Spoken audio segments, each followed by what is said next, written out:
actually learned so many Mozart jokes. Oh, you used to tell me they're not funny at all. There was a grave, and a man went up to it, and he was like, "What's going on? I hear music." And he was wondering, why is there music coming up from the grave? And another person said, "Oh, don't worry, that's Mozart. He's decomposing." Oh, this is funny.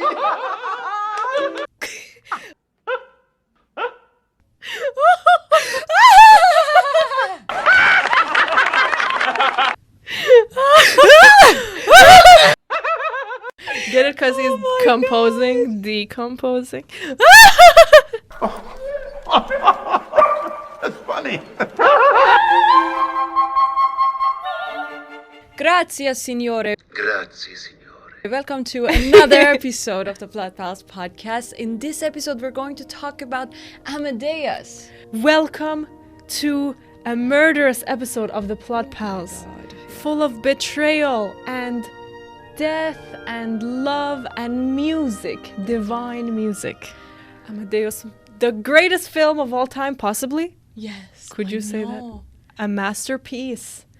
Exactly. That will bring you tears, that will change your life and make you reconsider if you are The a movie mediocre. is as genius as Mozart himself.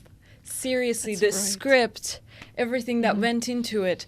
It's the script is not just a script. It's not just words written there.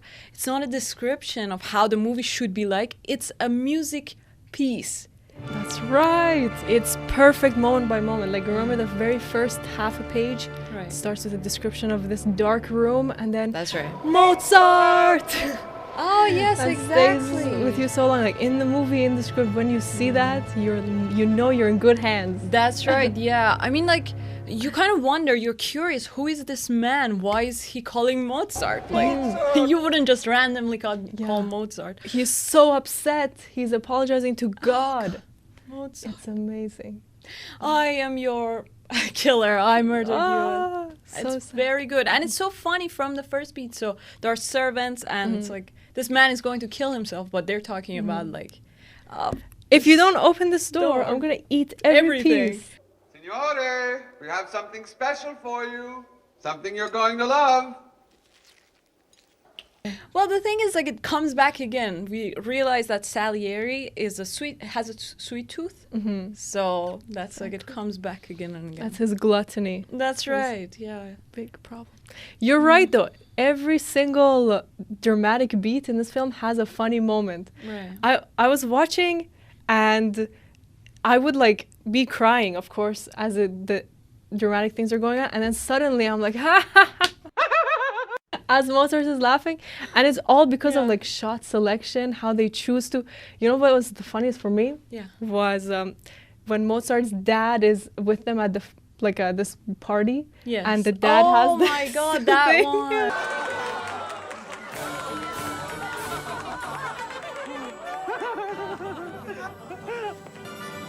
So funny. And it's Exactly. perfectly acted, perfectly shot, where the dad has the sad face. Yeah, and then yeah, he yeah, it turns around turns the happy face and then takes out, it's a sad face. And then Mozart is like, Oh, it's only fun, Fun, Dad. Dad, Like, yeah. it's so good. oh my god, yes, exactly. It's just, they chose that perfectly. Like, the expressions of Salieri are so funny. know. Oh my Yes. god. He gets That's like, right. yeah, he's just happy one moment and it's like nice and okay with Mozart, but then Mozart says something, he doesn't even realize it. But this guy's know. expression changes suddenly like that.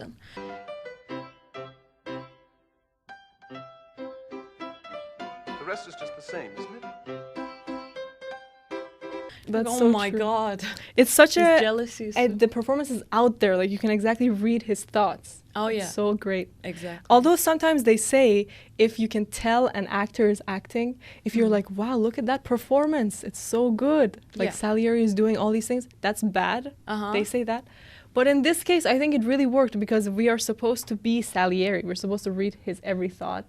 So it's good that it was out there and we could feel his anger, happiness. Like, I guess moments it of was joy. like so British acting. So what I'm saying is that, well, of course, I don't know if they're British. Are they?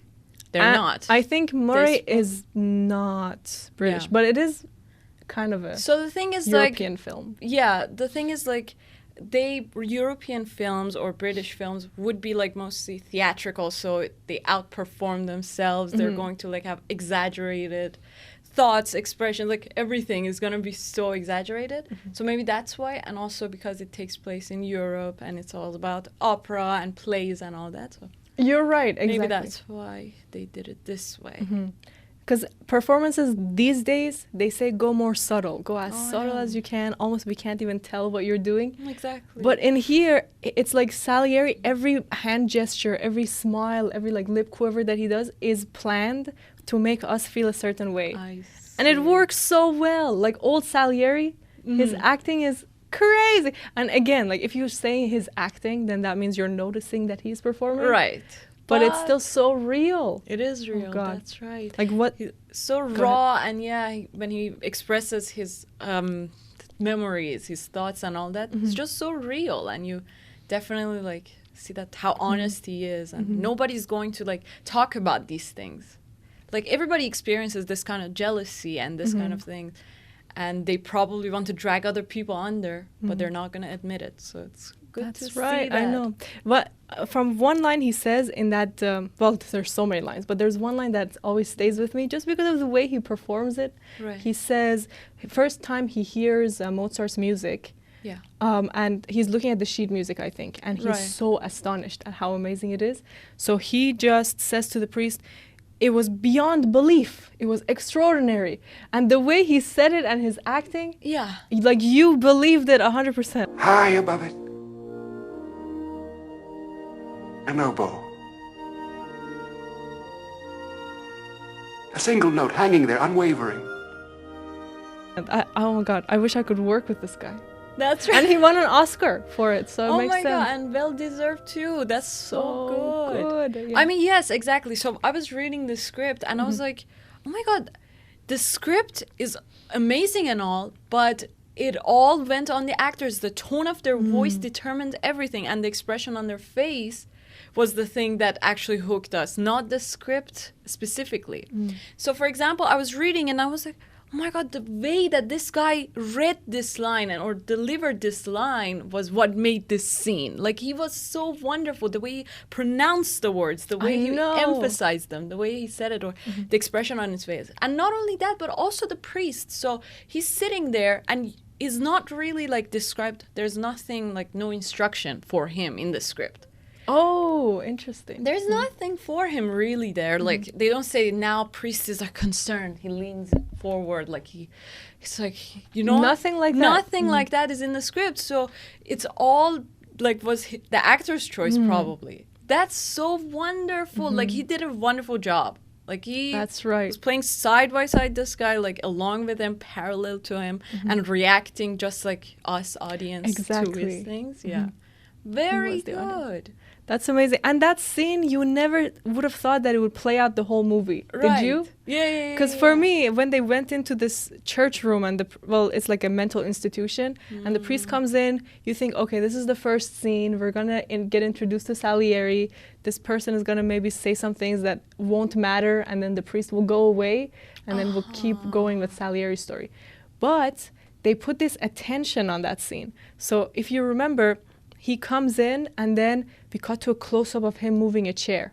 Right. And then we cut to a close-up of Salieri playing the piano. And so this extra attention makes you realize there's something more going on in this scene than just a short conversation that will pass. Yes. And then before you know it, you're sitting down there with the priest, and this is going to be him telling the story to you. That's right. So cozy. And it's just amazing how, like, he introduces himself, or they start the conversation. It's exactly like the audience who doesn't know who Salieri is. Yes. It's going to get to know him, like, from the start. We don't know. We have no idea about Salieri. We go there. He plays a tune. He's like, "Do you know this one?" And you're like, "No." Oh, exactly. And he says this was like a famous piece in Vienna. Like, it was a famous tune in its day.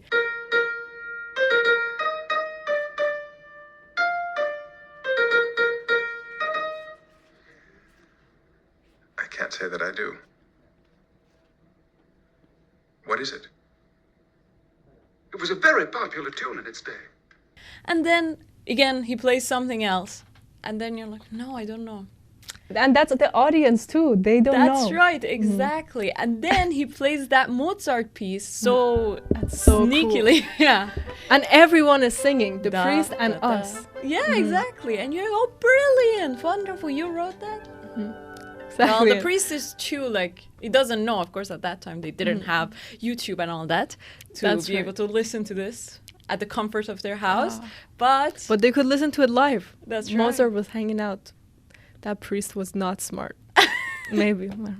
well, you could say that about right now. Like, there are so many celebrities right now that are probably really good musicians. That's right, and exactly. They're like, oh, I'm living, breathing the same air Oh, as this you're person, right. and I'm not going to see him.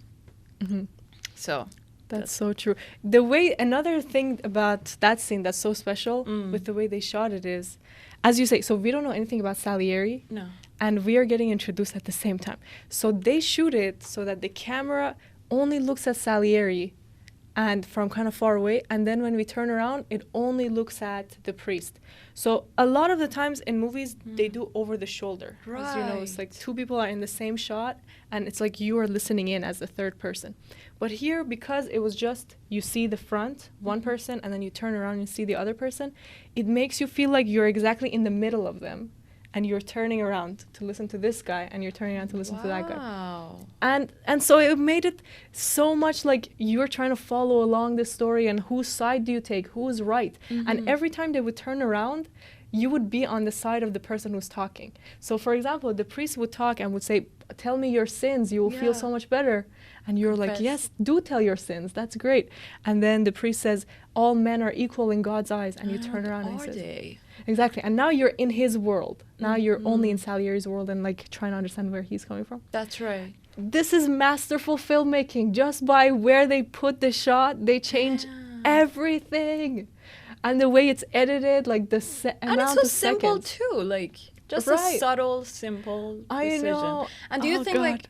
so of course this was like intentional, they did that, and that makes all the difference. Wow. Exactly. And then there's these other shots, like half a second they hold it. For example, I'm thinking of when Salieri starts to envision his song to the Right, priest. that his hands one. come up, yeah.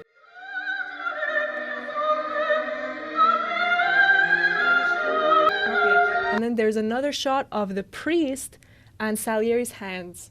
Remember? It's like the Yes. priest is looking at the hands. And that shot, they only hold it for 1 second, right? But they chose to film that. They set it up for 2 hours just to film that 1 second. And it makes all the difference. Like these small choices are Yeah. what make us feel this film emotionally, viscerally. my That is so different than most other films. That's right. So Oh, it's imagine like amazing. if you put the camera behind the person's shoulder and then film both of them, it's like this person is judging that person. So it's like the audience is also at the same time judging that person without even Right. getting to know their reasoning. But as you say, this choice of just shooting them each of them separately makes all the difference because you get into their world. Isn't that Exactly. just incredible? And man? there isn't really a shot of both of them in the same frame No. either. So it's like very. Just they didn't. the last one, I think, when he moves. Oh, Oh, it's in you're one right. frame. You're right. You're right. That's Exactly. Just that one. But at that That's time, right. but the thing is, in that time, he says that I'm the what? The master of all mediocre, something like that. I'm their patron saint. I'm their champion. That's right. That's why, because the only time that they're both like on the same page is at the last scene That's right. when he realizes, like both of them realize that they both are mediocre, and that maybe the priest maybe like feels a little compassionate towards him. Exactly. He now knows the whole story. Finally, the priest has no words to say. He has no consolation. That's right. He's realizing he would have No made the judgment. exact same mistakes, and he is just like Salieri. So this is what masterful filmmaking looks like. Oh my Oh God! You know goodness. that means so the script was perfect. The play that was based on was perfect. Right. And It was then a the play. cinematography and the shot choices and the costumes and the makeup and the acting. So everything came together. And oh God, those extras. You imagine all the extras that are dressed up? Oh Lord, the Lord. choreography and all that. Yes. The operas, the singers. I fell in love with opera. I didn't even know that it was like a play that they would like actually act, and that Mozart was writing basically like plays exactly. He was having these stories. He was a storyteller. Isn't That's that just so incredible? amazing, exactly. Like all these things that you didn't know about this wonderful composer. And now you get to know about it because of this. And you get to know about Salieri as well. So you get to know like, I've listened to some of his pieces and they're so amazing too. I Like, know. check it out. Yes. Exactly. So, and also like if you compare it with some of the same period pieces, this is so upbeat. And it's exactly like Mozart. So it's like funny. They kept it like that. And even you maybe like judge some of the performance as like being too out there, like too exaggerated. But the thing is like, I feel like it just adds to the comical element of it. And the fact that Mozart was like not a really serious kind of person. So the movie about him is not going to be like that as well. Exactly. His tone is kind of the same. Even when he's like, Salieri's trying to like kill himself, even that scene is funny. Everything is funny during this whole thing. That's right. Humor just adds amazingness to every kind of genre That's that you right. work in. But you're right. Mozart himself, he was very extravagant, the way he dressed, his wigs, Oh my God. and even so in his vain. music. Right, I know. They're all so beautiful. Why don't I have 3 heads? This is funny. But he was a child star. What can you say? Even Mozart's music is very similar to this film, where it has these upbeat parts, as you know. Like, That's right. And then it jumps to dun dun dun. Dun, dun, like really intense. So upbeat and intense is exactly what they went for in this film, and so it feels so true. It's just too many notes, you know? Too much spice. Too many notes. He is He just uses too many writing notes. so many notes. I just realized that, like, even listening to Salieri, I'm like, oh, this guy's music is so much better to the royal ear. Like, I was enjoying that. But then Mozart is like, oh, how many notes do you think I can take in Exactly. a minute? It's quality work. And there are simply too many notes. That's all. Just cut a few and it'll be perfect. Oh God! Another funny performance is the Marie Antoinette's brother. Oh, perfect. That He's guy is so amazing. funny. Oh, God. Emperor Joseph. Yes. Oh, my God. He's such a good man. I loved him so much in the movie. Yeah, and he's so kind as well. They they wrote him, but he's like just the everything he pauses, says. the silence, The it's just- looks, the timing of his comedy is so great. He's just I like know. the reactor, you know, the only normal one. That's Oh, right. Amazing. Yes. Like, Exactly. And in the filming of this, yeah. so Milos Forman, the director, he's very adamant on finding the right cast for his roles. Ooh, Okay. So is all good directors, but Right. especially him. He works with his casting directors. And so once he cast this Emperor Joseph, apparently he left him alone on set. So he didn't even give performance notes or anything. For 1 week they were filming. So that you could feel like an emperor or something? I think because he cast him so right that Okay. he was like, the performance is good. Like I got you. You're funny. You understand the character. Right. So he would say, I'm not even gonna pollute your mind with my opinions. He would not even give advice or feedback or notes or anything. One thing about the director is he is so different with the way that he talks and he acts than any director that I know. I was shocked when I heard him talk. Like, he has this confidence in himself Yeah. that's so different than anyone, because he was an immigrant. So he came from Czechoslovakia during the World War, you know. Really? He was an orphan. He lived a hard life and he immigrated to America. And so with this background, I feel like he went into filmmaking saying, I've already done what's hard in this life. Yes. Filmmaking is fun. It's an art, you know.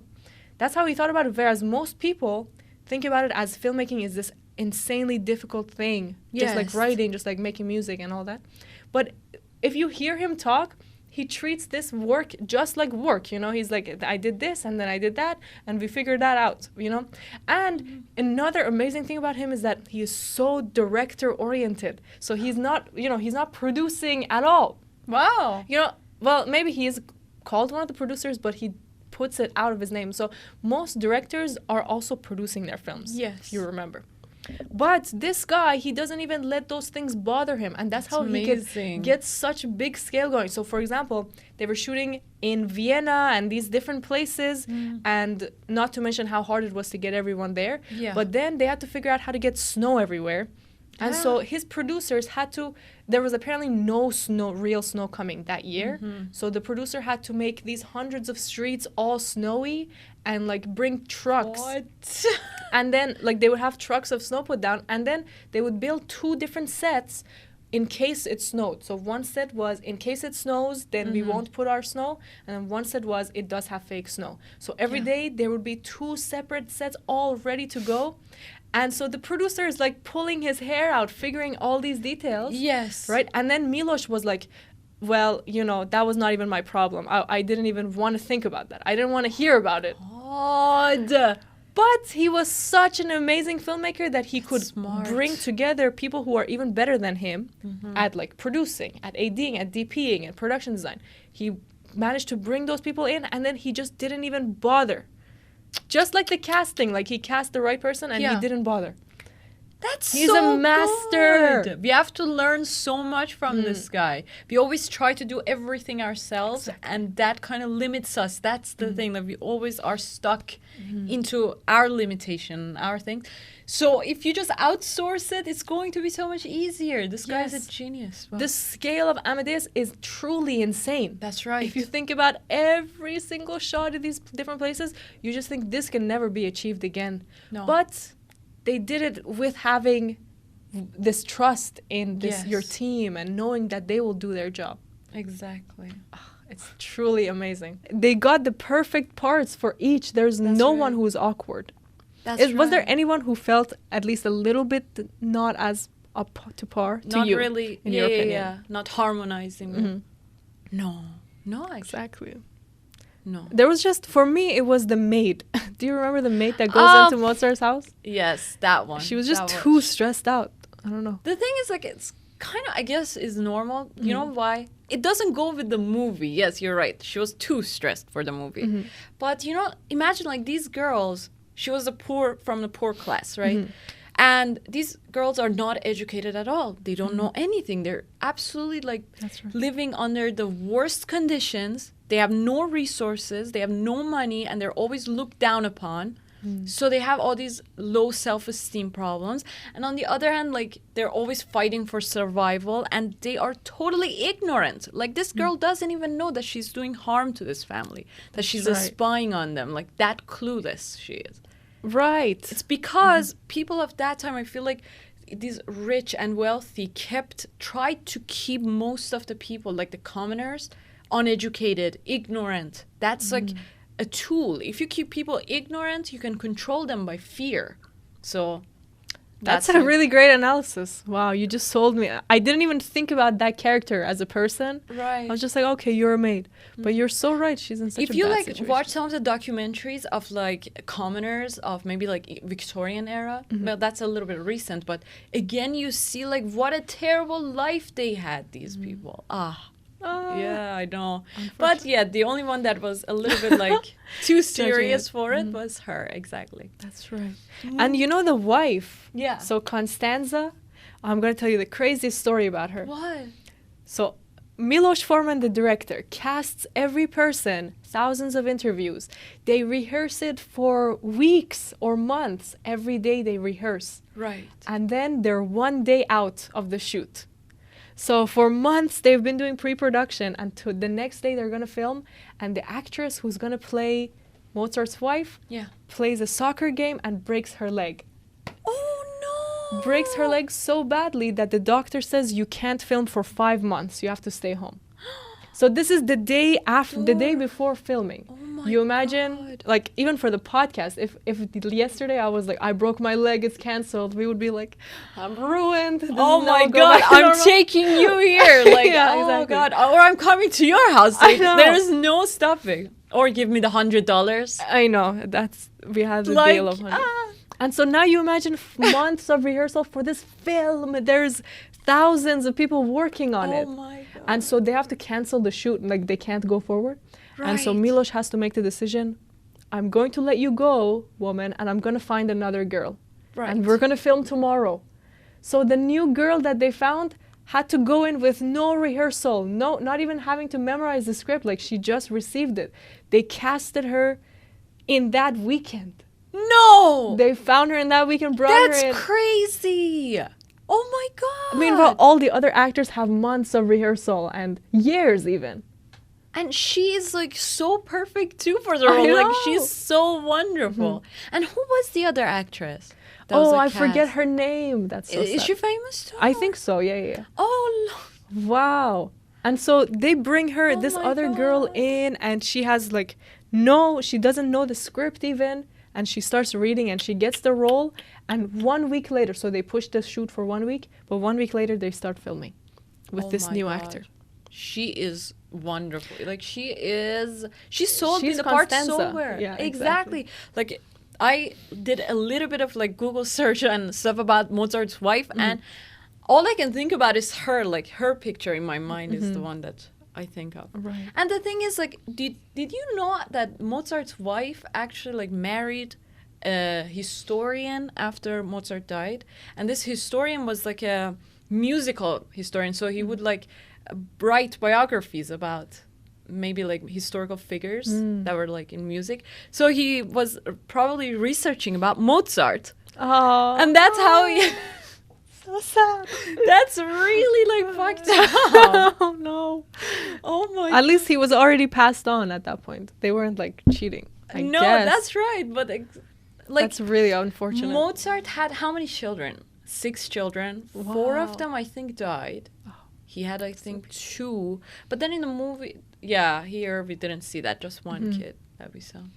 Even Mozart himself had 7 siblings, but 5 of them passed away. So he only had Really? 1 sister. Oh, actually. that happened a lot in the past. Lots of people died like I that. know.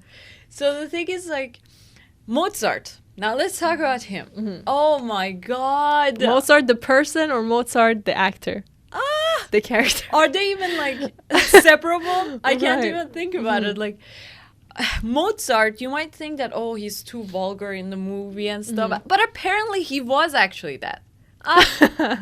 He has these letters that he wrote to his family, and it's like, oh my God, it's like so vulgar. It's Right. too much. He writes actually poems in this language, and it's In this little no. backwards language? Not the backwards, Wow. Just but like rude language. rude, very, very much. Yes. The thing is, though, he's a genius. Since he was born, he That's had this right. ability to understand music and improvise. Right. Oh, God. So his brain is on another level. That's right.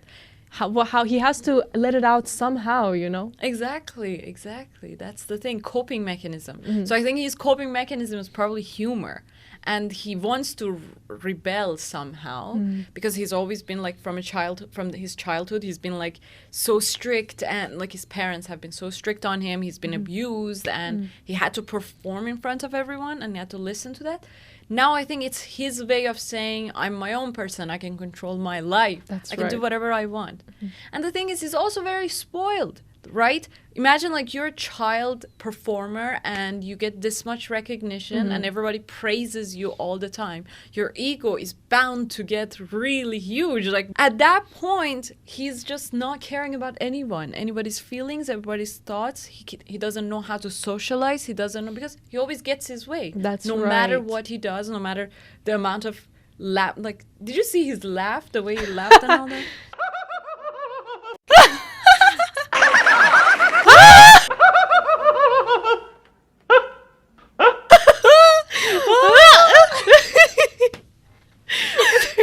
What the fuck is that?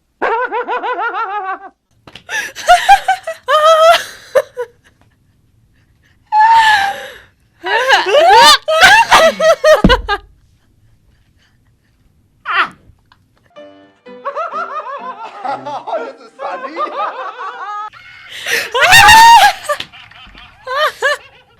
I'm scared. They're gonna be like, fuck! They're gonna be like, they lost it. The plot pals are lost it.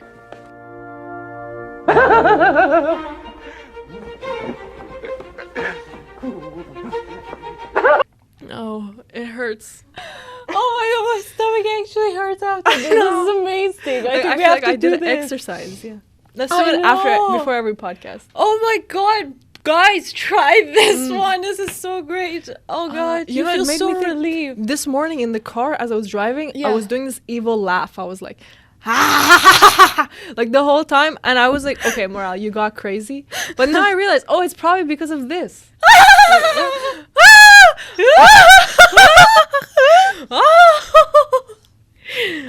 Today I was also laughing in the morning, just like my mom said something and it was so funny. I was rolling around laughing, like I actually felt it in my gut. I think it's like a thing. You have to laugh so heartily that you feel it That's right. in your gut. Exactly. Maybe It's not like as a whole high though. Like exercise. his voice is so high. I can't do it. He's hitting the notes as he's like laughing. It's set. The whole thing is set in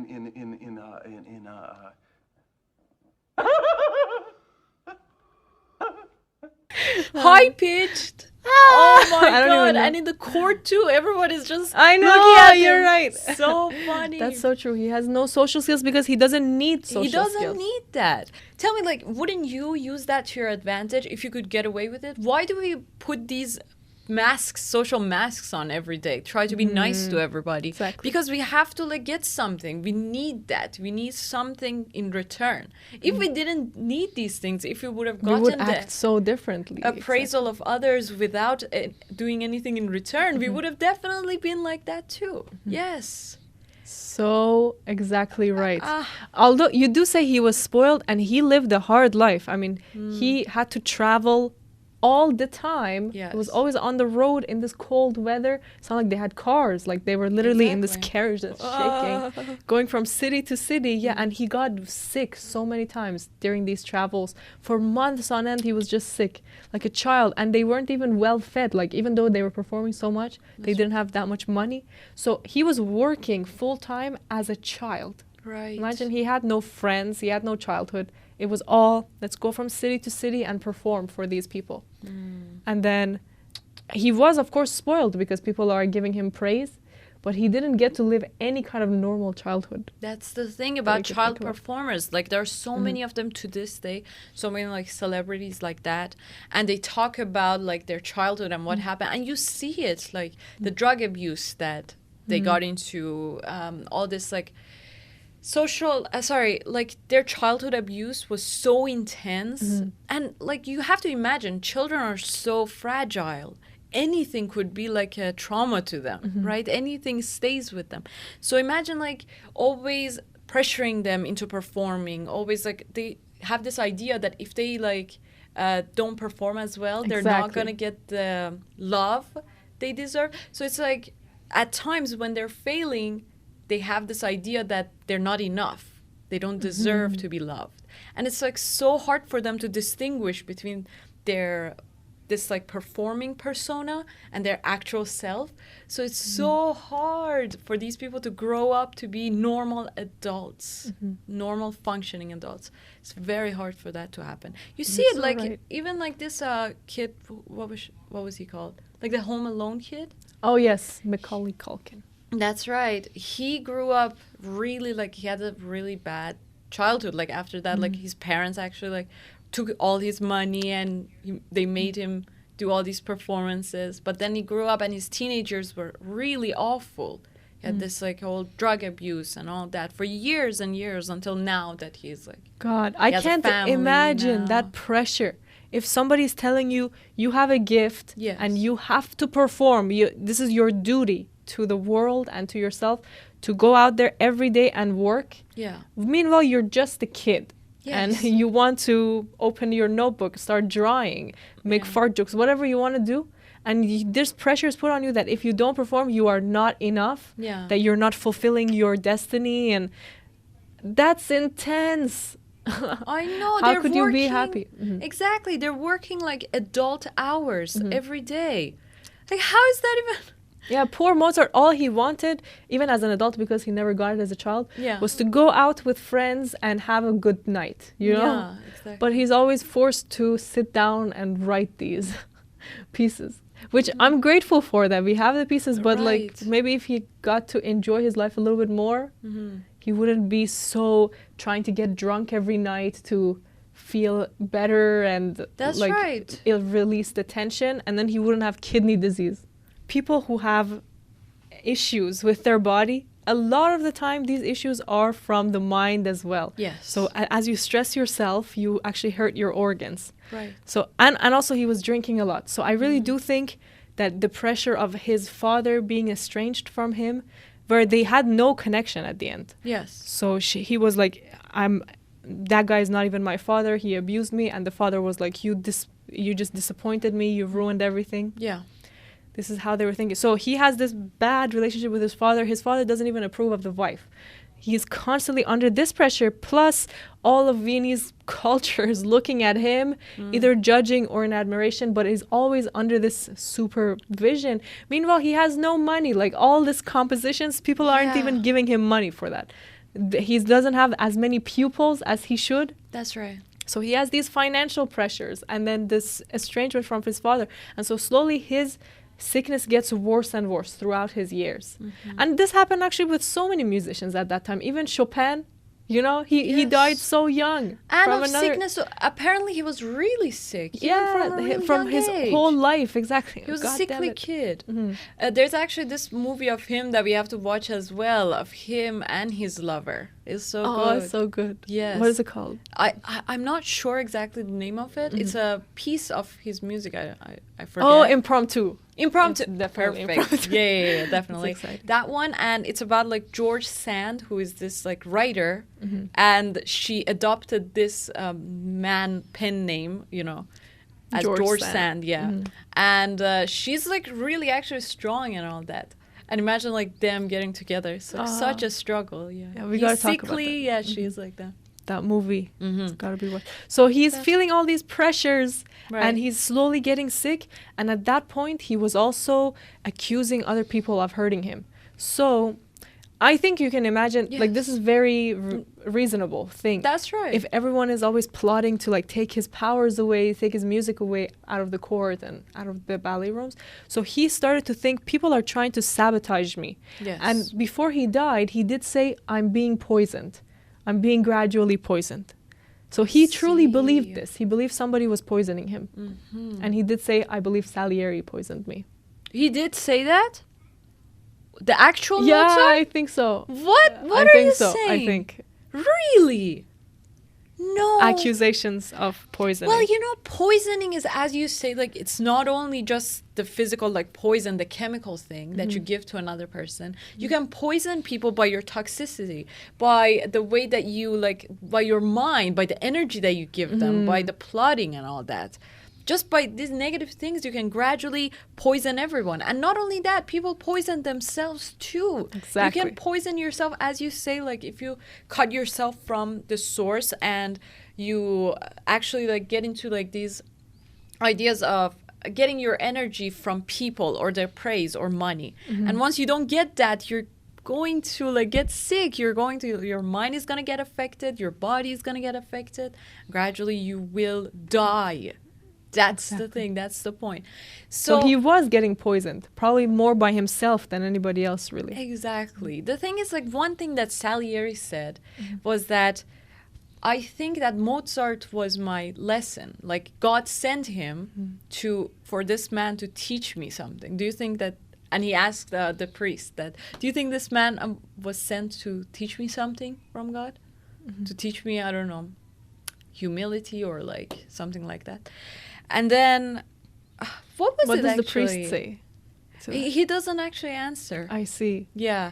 But then again, this is what I think. I think that Mozart was Salieri's lesson, and Salieri was Mozart's lesson. Mozart is connected to God, as Salieri said. But what is God actually? Like living in the moment. If you live in the moment, you actually get energy that is like outside of you and other people. And this energy fills you with life. And that is like, that's why he's childish. That's why he's so upbeat. Because people that have life in them, that actually are connected to God, they have this childish, wondrous quality to them. But that's why children have that. That's why children are so curious and they're so open to try new things.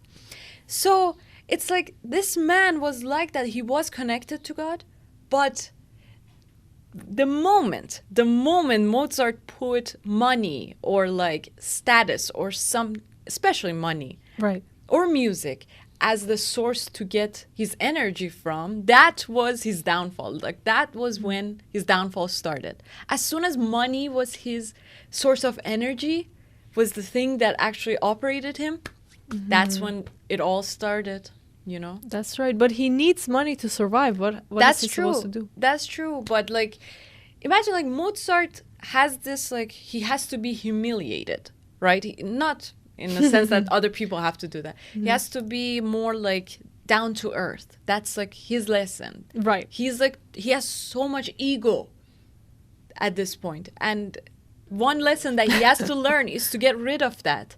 So Salieri was the person that could have teach him that. He could have been a little bit more down to earth. He could have toned down the bragging, you know, that I'm the best opera writer, that all that, you know. That's right. He could have toned that down. But he was the best opera writer. That's right. But why do you have to like say that? You don't say these things. You don't say that. Even though if you are like, you shouldn't be proud. So pride is like something that is about your ego, and that is going to destroy you.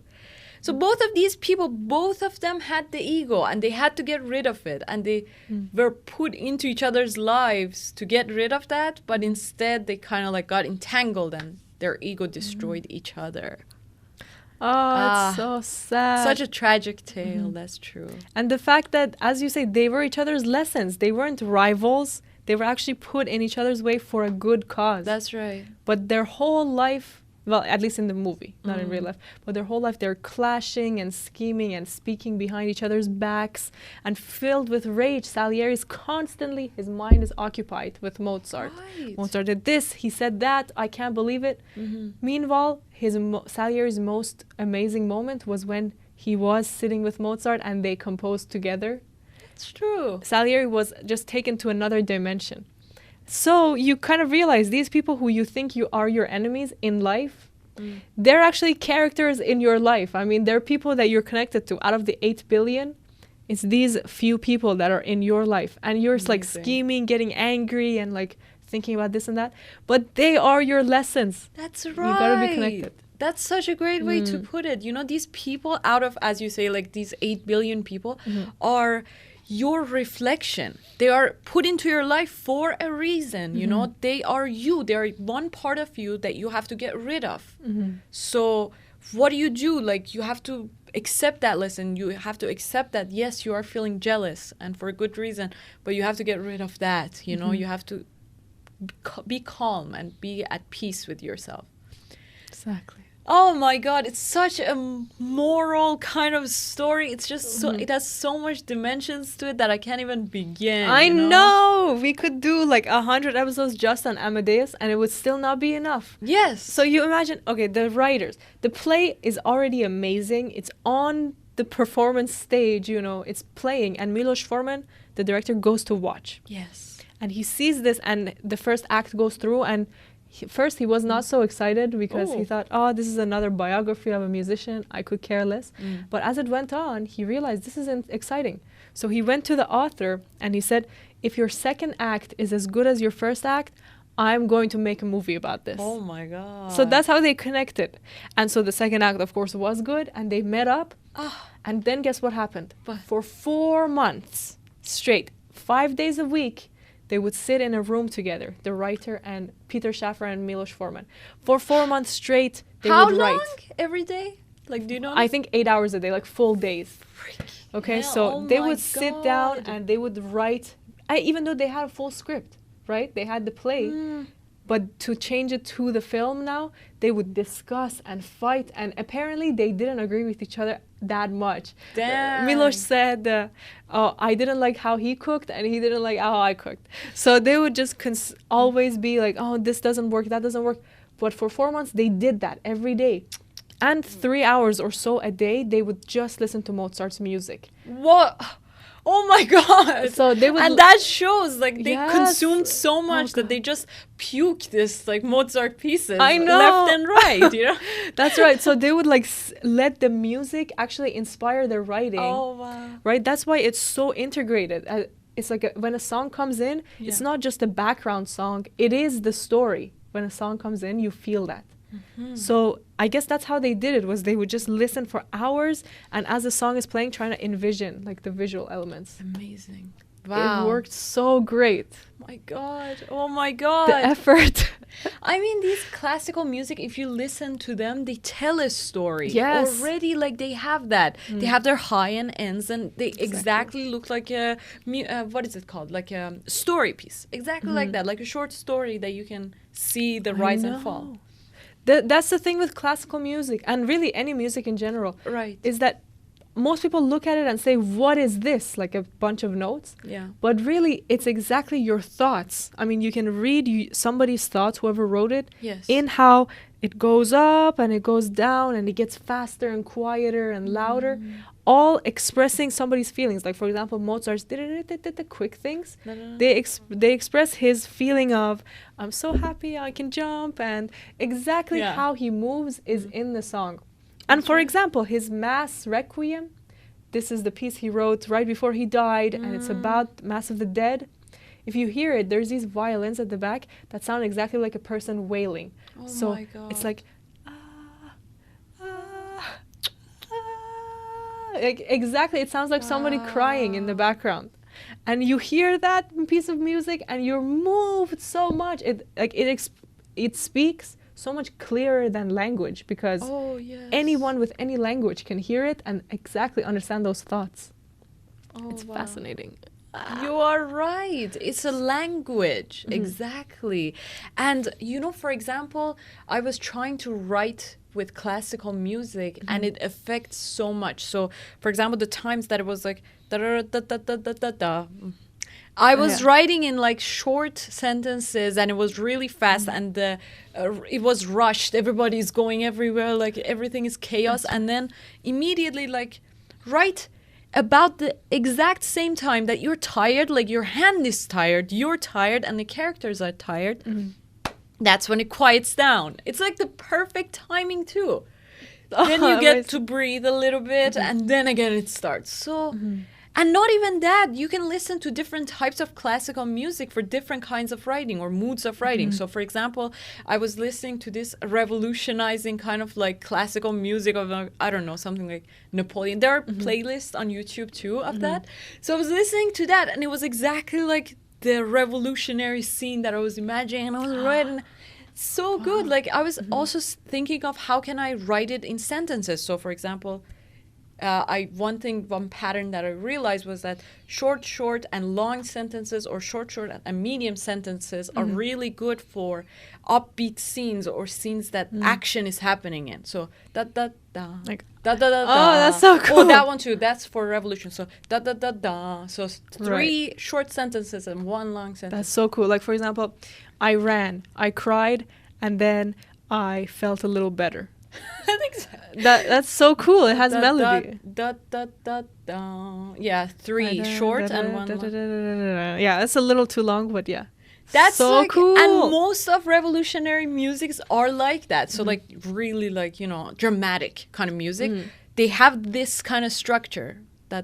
Yeah. Right. Oh my God, like, isn't that so helpful and so wonderful? Crazy. You could use that to your advantage. And I think that's how they did it too. So if you read the script, and Maral did that the last time, and I was so fascinated. So This is mind-blowing. Do this. Try it out. Exactly. So she just put the music on, and what was it exactly? Do you remember the piece? I think it's Symphony Number 9. Yeah. But It some even number. says it in the script. Exactly. So just pull up the script and you read it at the same time that the description of the script says that now the music song begins. starts playing. Exactly. And it says which song. So you put it on and you listen to it and you read it. So Continue try to, when it is like fast, try to read it really fast. And you will do that unconsciously. You don't even have to. Yeah, I swear, don't even read it fast. Like, if you read it at your regular speed, That's right. it matches up. Oh. And it was crazy because like it says at the exact moment that we got to the quiet part, it says that It's got a new little bit- scene. Yes. It's a dancing scene. And then as soon as it gets fast, we're back in the snow, you know? It's crazy. How is that even possible? How did they do that? Like, they managed to make their sentences in a way that anyone that reads, even though I'm like a really slow reader, Right. I'm really slow, but I was even like in sync with the music. Yes. Intense, like so Ah. amazing. Tried It's a it. skill. Like every word that they used was there for a reason. If it says he was still in the snow, Yeah. it's because they needed like 4 seconds there. You know exactly. how Yes. amazing. That's right. So it's actually like in the it's the first scene. So you don't even have to scroll a lot during the script. Just pull up the music, listen to that, and read it, and you're going to be amazed. Like your mind is going to be blown. So amazing. Here's the thing. So, what did you think of the mother-in-law's transition from nagging to this opera singer singing this high-pitched wow. voice? It's fantastic. Selfish thing. Selfish, that's what you are. Selfish. Simply selfish. You You gotta do an impression of it. Okay. Oh my god. Okay. Let's do it. So she's like, "Oh, you selfish man! You never think of your family. Nobody." That's amazing. It's so good. Wow. I mean, I don't know if Mozart was actually inspired by his mother-in-law saying this, but I'm sure he was inspired by real life. So the fact that they put this in like that, it's one of the most memorable parts of the film. That's You know? right. And not even that, just the fact that writers and director like thought about this. Yes. The transition is insane. There are so many actually transitions like that. Exactly. Too many of them. Like, wow. They're amazing. There's this one transition they use called the match cut, which is cutting from 2 shots that look similar in some way. Right. So, for example, it would be baby Mozart playing piano with his blindfold, match cut to baby Salieri playing with his friends blindfold. Oh, wow. That's such an amazing match cut because it's 2 people blindfolded in different worlds totally. And it's our rivals, of course. So that's one example. Or another is Salieri, for example, playing as a youth, moving his hand. Cut to Salieri as an old man listening. These cuts make you think so much deeper than just the part of like, this is one old man, one young man. Together, they make you see time passing. They make you think about meaning of life, you know, just with a simple It's like a simple cut. chain. It's like not actually a cut in between. It's like it's a whole. It's so connected to each other. It's like one piece of one life happening, and you get to see what happened, like how connected they are. Oh There's God! so many of these It's like- between characters from youth to old, and there's other cuts also. Yes. Like these transitions, as you say, that make all the difference. And again, it has to do with the planning of the shots, the editing. So, for example, they have a young Mozart playing a piece, and they're talking about how amazing young Mozart is. Cut to a room full of crazy people, like in the madhouse. Right. So you exactly see, here's a genius. Here's a person who's achieved everything, and cut to the mediocrities in the world. And it makes you see the theme in just 3 seconds. You know, it makes you think about so much more. You know what it does kind of remind me of exactly is like Mozart pieces. So Mozart, it kind of, one thing that Salieri says to describe his pieces is that it's like he thought about everything beforehand. So he doesn't have any copies of what he writes. It's like the first time that he thinks about it, he writes it and He's it's like perfect. you. That's how you write. I write it, but I'm not perfect like Mozart. Okay. You know, Mozart is like thinks about the whole thing. It's like, you know this episode of Arrival that we watched? Yeah. So it's like the aliens were kind of thinking the whole thing before they even said it. So it's like they wrote everything before planned. You know, everything was planned beforehand in their heads. Exactly. And they thought about it and they said it like that. So it's like the directors actually did it this way too. Mozart was like that. Mozart just wrote it and it was like perfect in one piece and everything was connected.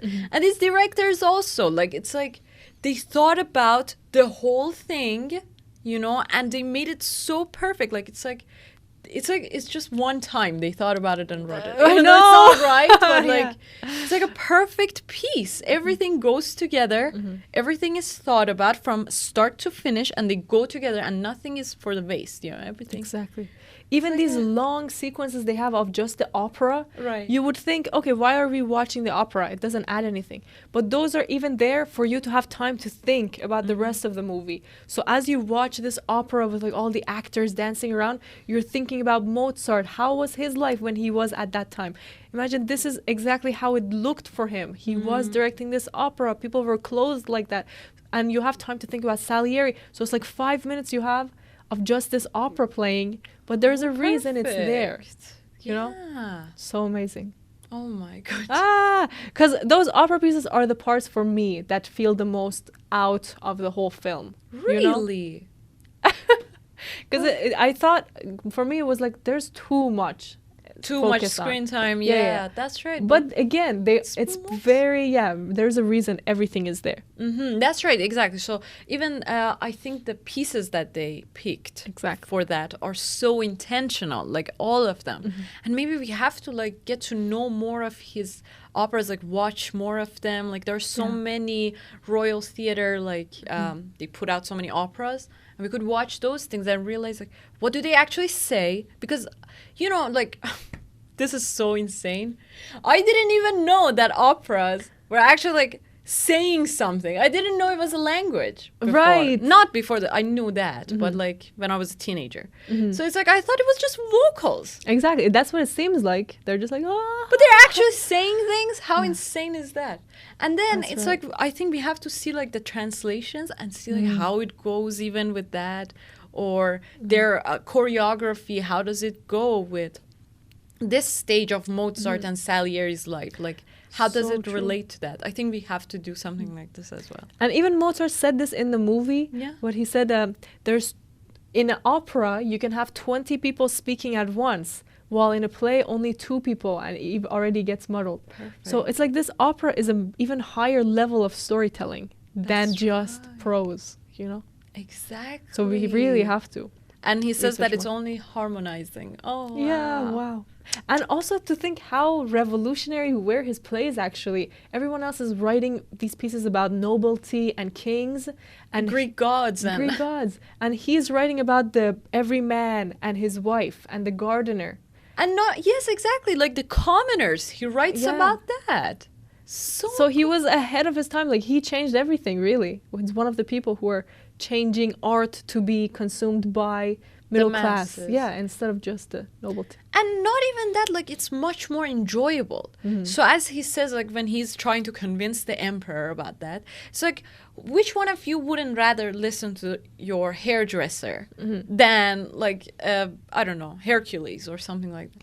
So it's like, isn't that true? Like, wouldn't you rather just listen to some gossip or something like that of everyday people, even if you say that you don't like care about these vanities and all that, you still think it more interesting. That's like right. drama is more interesting than just like talking about these ideals and all that. it's So like- true. So he was open to finding what's more interesting. He wasn't even political, saying, "Oh, I want to tell about commoners," but in Just like- following what's interesting, he Right. actually revolutionized. That's right. Because like Medium. all people, all humans are the same. But people of that time, especially like maybe wealthy, didn't like recognize that. They didn't even want to think of it that way. They thought that king was like above everyone. He was chosen by God. He's the representative of God on earth. And he's like ruling people and he's like above everyone. And then so is everybody in his court. They are higher intelligent. Right. So it's like they thought they were not the same, but his plays actually get to show that every man is the same, every woman is the same. Like all of humans are the same. They have the same psychological thing, and they love certain things, like these sort of like gossip or maybe like everyday things that happen is the same for everybody. Basically. That's right. Or the emotions. Emotions are the same. So And even though he tapped into this, still there was plays that were doing stupid comedy, and Yeah. those were getting the attention of people. Like a horse eats something and a bird comes out, people are clapping, they're giving standing ovations, they're like, this is moving. And like a person in a bird costume. Meanwhile, literally Mozart has written Don Giovanni. You know, it's the Don Giovanni. It's so intense, and there's 5 people in the audience. You know, they're slowly clapping.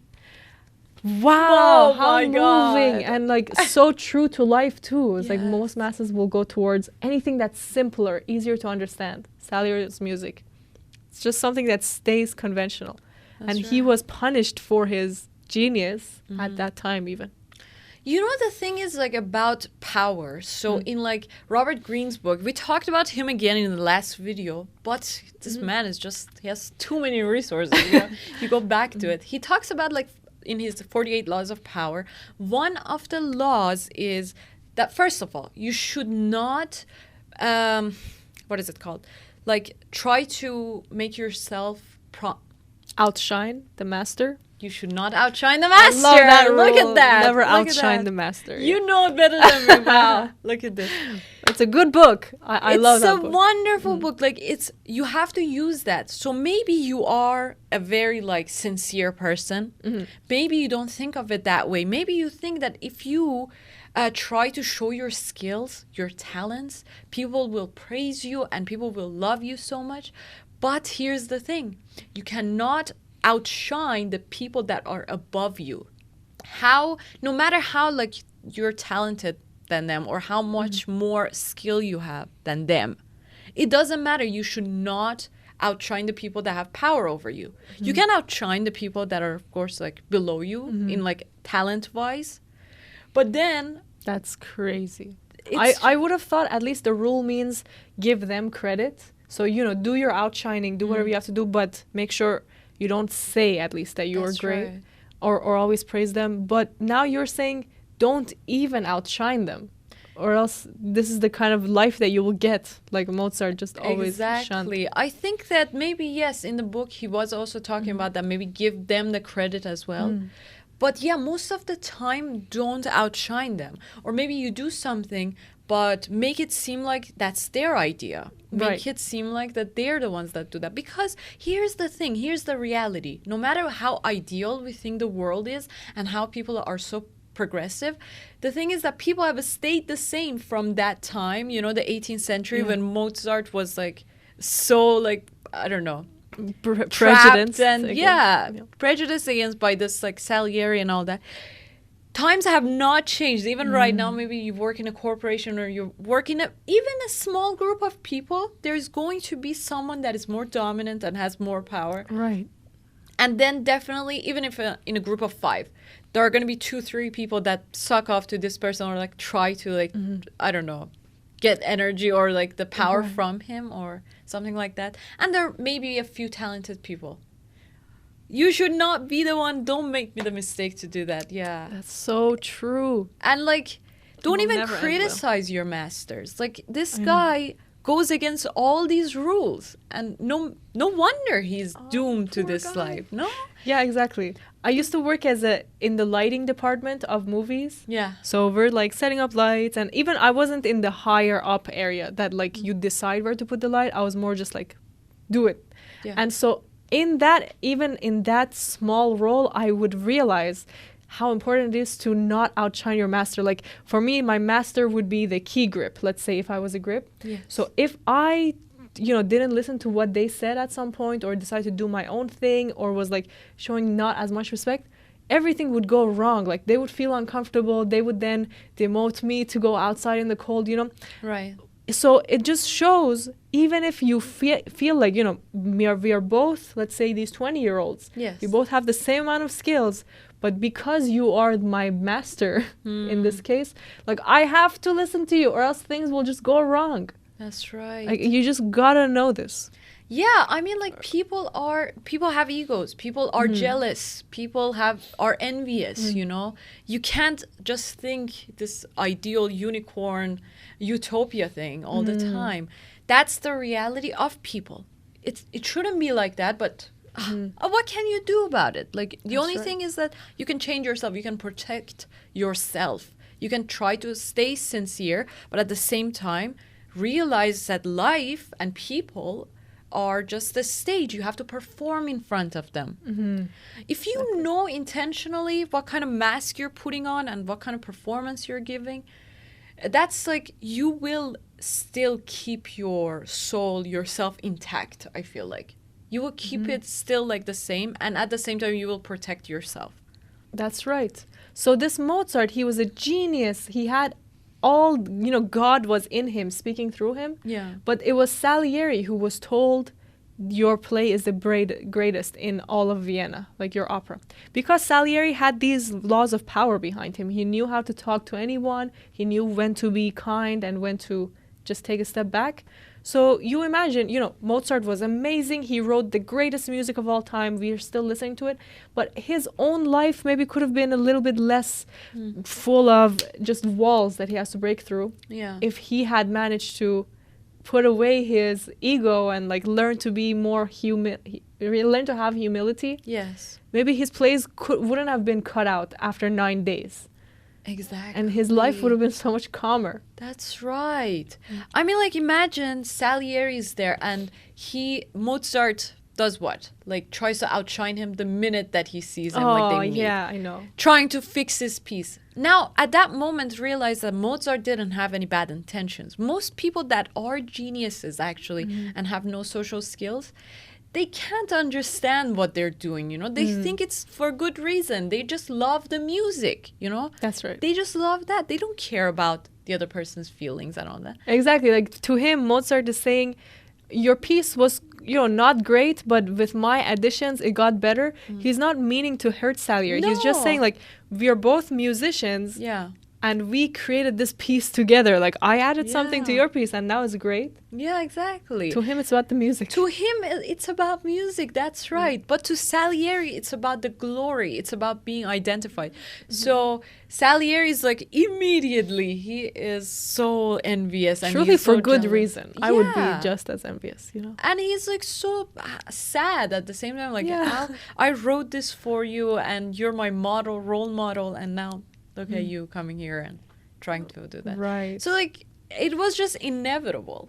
It had to happen to Mozart at one point or another. And then you see, like, in that opera scene, for example, that scene when he goes and tries to convince the emperor that his piece, his composition is really good and that it would change everything. Well, in that scene, again, he goes against the master. And this time a bigger master, the emperor, and all his, like, court composers. Exactly. He starts swearing there. Yeah. What are you doing? I know. Well, like, people have tolerance to a point. They would tolerate you as long as you are giving something to them. For example, this person, Mozart, is so skillful, and people would tolerate him, but to a point that he serves. The second he got, like, into debt, the second that he was known as, like, this person that, I don't know, maybe assaults women, his students, they did not tolerate that at all. Like, they wouldn't take it anymore. Exactly. In the same scene, it just made me think. So he has no social skills because he never needed it. There's one social skill that he does have, and it always helps him, actually. He has this bow that he goes, oh my God, knee deep. And I think it's because his dad taught him that, to do this kind of bow to everyone you perform for, everyone who's more important than you. Yeah. Like, his dad taught him this one skill. And it actually saved him so much because he does it to everyone, That's right. Even the same, the first scene that he comes to the emperor's court and is like bowing to the servant again. Oh, yeah. That's so funny. Exactly. So this one skill that he had for being able to talk to people and, like, show respect actually saved him a lot of trouble. That's right. Like, they knew that he was sincere. And him being passionate is also very helpful. Everybody pardons him. I don't think not everyone would have gotten away with the behavior that Mozart did. Like, imagine any other court composers, or they wouldn't be able to, like, tolerate that at all. Imagine this kind of laugh or this kind of, like, it's insane. It's insane. I think it's just that everybody thinks that, okay, he's just genius, leave him alone, like, he's just into his own world. Have you seen the TikTok challenge? No. It's so they play the original song first. Yeah. Just that part. And then each person has to sing it. Wait, let's just do it real quick. Oh my God. Yeah. It's so hard, but it's fun. Is this the song even?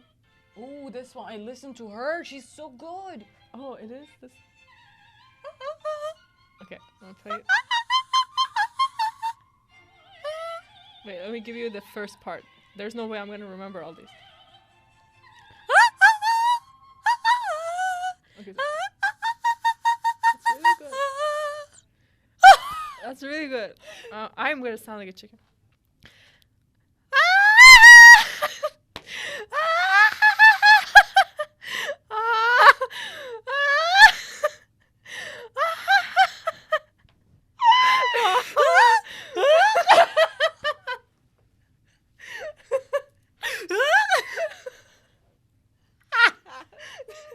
The opera singers are so talented. Oh god. Oh my god. That's really good. Oh no, it's not in sync. Okay, wait. I'm gonna join you.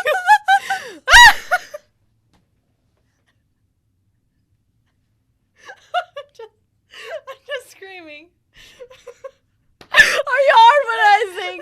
Let's do it. Okay, I'm gonna get away from the mic and scream. Okay.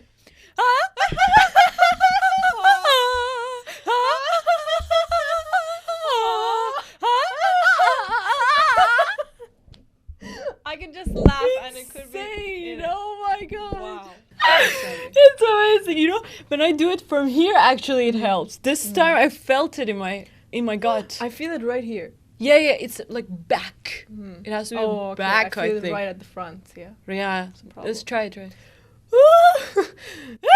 Oh, I feel it. Staccato, so it has to probably. Oh god! It's insane. Oh, wow, it's amazing. Like, I think we have to listen to this so much more and do it. It's so freeing. Yes. Oh, try this. And insane that he actually wrote it to sound like a laugh. Yeah? Right? Like it sounds like his laugh. Right. That's good. Right? That's good. Oh, I 300 years actually later. learned so many Mozart jokes. Oh, what is it? Oh, you used to tell me they're not funny at all. Yeah, right. Oh, there's one. So, for example, a man heard. Wait, what was it?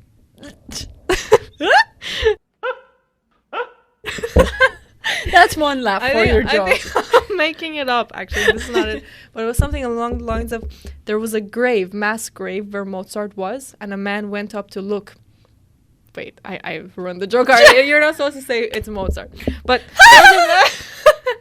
there was You a see, I there was a always laugh grave. at your jokes. That's great. So funny. There was a grave, and a man went up to it, and he was like, "What's going on? I hear music."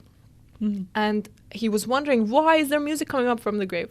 And another person said, "Oh, don't worry, that's Mozart. He's decomposing."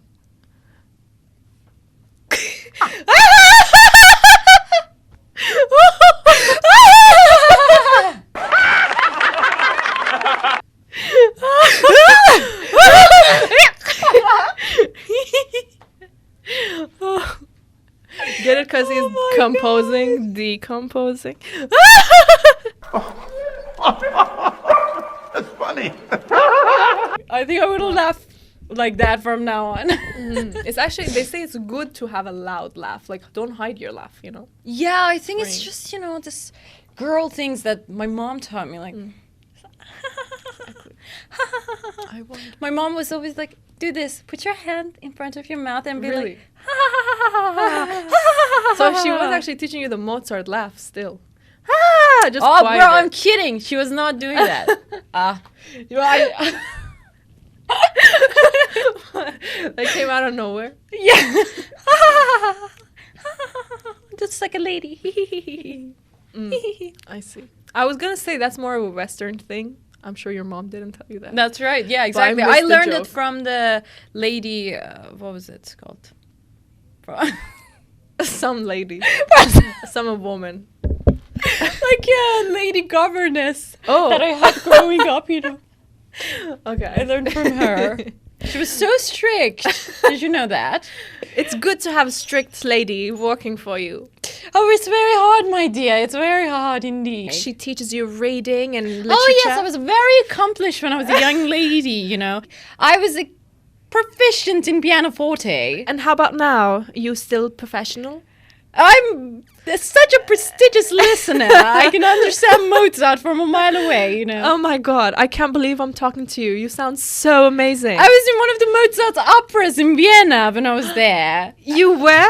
Oh yes, what I was listening. I loved listening to them. Did you talk to Mozart as well? Of course I did. I was one of my mistresses, but don't tell my husband about that.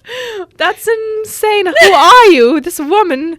She's acting in a piano I was teacher? one of the opera singers, my dear, in my time. I met Mozart and I became a singer.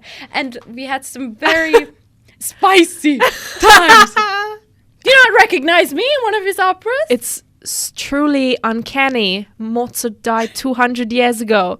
You look great. For Thank you, my dear. Thank you so lady. much, my dear. Wow. Because it's just the cream that I got from France, you know. I'm so glad I met you. What is your name? My name is Lady Mozart. Oh, Lady Mozart. That's wonderful. I'm glad I know you now. Lady Mozart is a new character. It's a pleasure for you to meet me, my dear. Truly, truly, I feel honored. I feel like I'm talking to Emma Watson or some lady, distinguished British lady. When did you learn this accent? When? You're my rival now. It's so good. You can act in a movie with that. It's perfect. And I look like a grandma too. Like the way you say my dear and everything. Oh my when?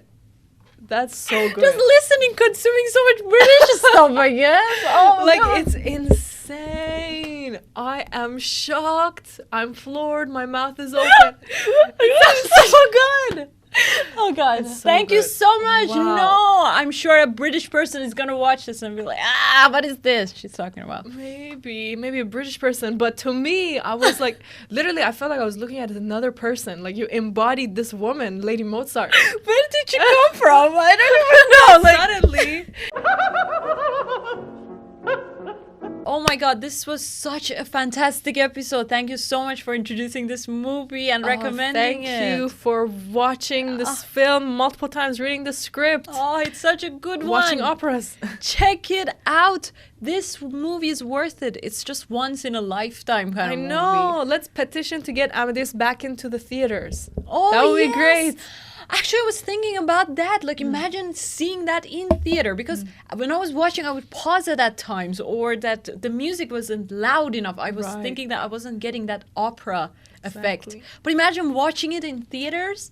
Oh, It would be so moving. Did you watch the credits at the end by chance? a little bit. Not a lot. I What see. happened? Just because for me, after I don't the watch movie was credits. done- I don't care. This is Lady Mozart speaking. Like, I never watch credits. I have more important things to do. But so after the movie finished, like it has such a stark ending with Mozart dying and the grave that I was just floored, and I was like crying and laying there, and then the credits came and I couldn't even move, so I just watched the whole credits. Oh. But you see how many people worked on this film and how every department was perfect. Like every department did their amazing best. Wow. That goes to show, like, they have such a fantastic, genius movie right now that we know. get to enjoy. Exactly. It's such a pleasure that we get to be living in the same time that Amadeus was already created. Right. You know? And Mozart already lived. Exactly. Like, if you didn't get to see Mozart and didn't experience his existence and his music at that time, like me, you get to you get to experience this by movies. Now I get it. Wow, belatedly you got it. Thank you for the delayed laugh. Now we end the episode with a beautiful Mozart laugh. May your days be filled with Mozart Laughter. laughs all hours of the day. And may you enjoy Amadeus as much as we did. And we'll see you on the next one. See you. Bye, pals.